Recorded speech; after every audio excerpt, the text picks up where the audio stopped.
Nous allons à la rencontre de Monsieur Mohamed Saleh Bar Abakora, à qui je souhaite déjà la bienvenue sur notre plateau. Merci. Vous êtes un fervent défenseur des droits de femmes. Vous pouvez plus vous présenter au public d'oppositif. Qui est Mohamed Saleh Abakora? Bon, Mohamed Saleh Abakora est un citoyen tchadien, a commencé ses études primaires et secondaires dans de différentes écoles de notre pays, obtenu son bac série D, entré à l'école nationale d'administration et de magistrature,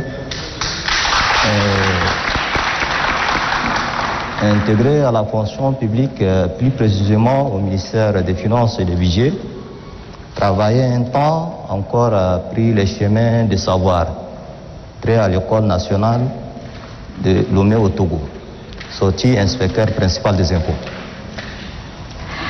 Vous avez écrit et fait éditer un récit avec pour titre « La participation des femmes à l'Assemblée nationale tchadienne durant la mandature 2011 ». Pourquoi ce choix? Bon, vous savez,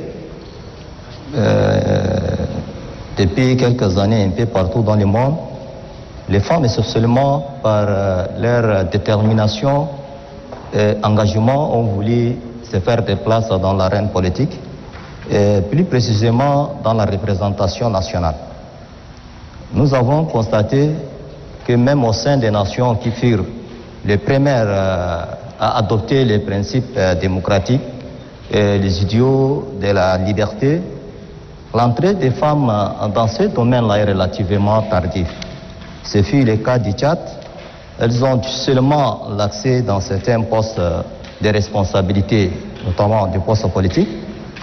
En voyant sur les différentes échéances électorales, nous avons vu que des femmes, elles sont toujours en première position, s'il s'agit de défendre les programmes sociétals de leurs partis respectifs et dans des différentes manifestations du parti.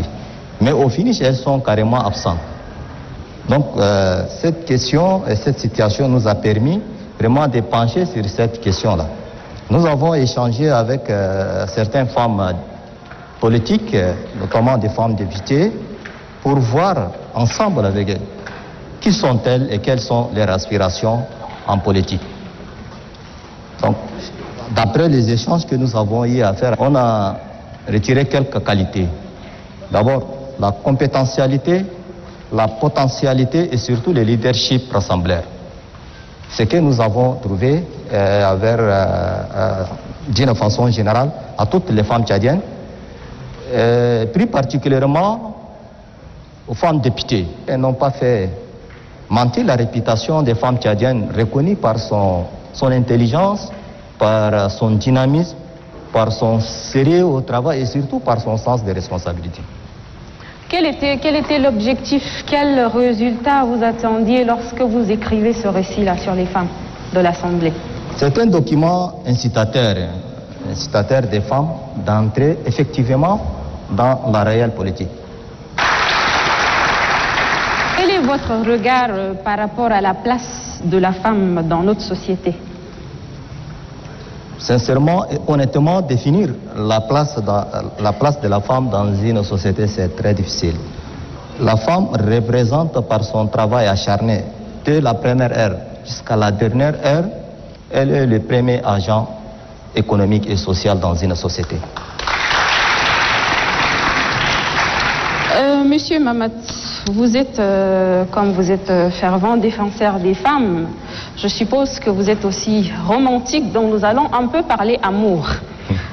Alors, dites-nous, quelle est la plus belle preuve d'amour que vous ayez donnée? À tout instant, à tout moment, en fait, à son épouse.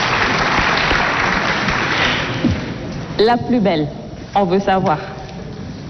À tout moment, je donne à mon épouse. Toute l'occasion est belle. Il est vraiment romantique, hein? Alors, c'était quand la dernière fois que vous avez dit « je t'aime » ? À quelques minutes. Quelques minutes? Oui. Avant d'entrer dans cette salle. On peut savoir à qui vous avez dit ça il y a quelques minutes? C'est ça. À qui vous l'avez dit? À ma femme, bien sûr. Ah. En parlant de votre femme, quelles sont les preuves d'amour que vous lui adressez très souvent alors? Yasmine insiste. Hein? Elle insiste. Chez moi, chaque action envers sa femme, c'est une preuve d'amour. Un tue l'amour chez la femme, pour vous, c'est quoi? Pardon? Un tue l'amour chez une femme. Ah, ça, je ne peux pas répondre.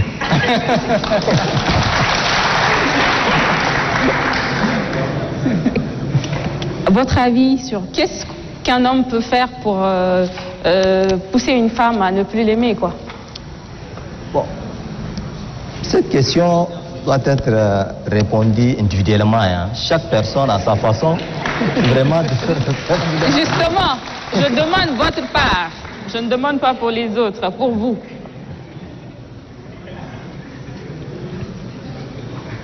Je préfère cette question.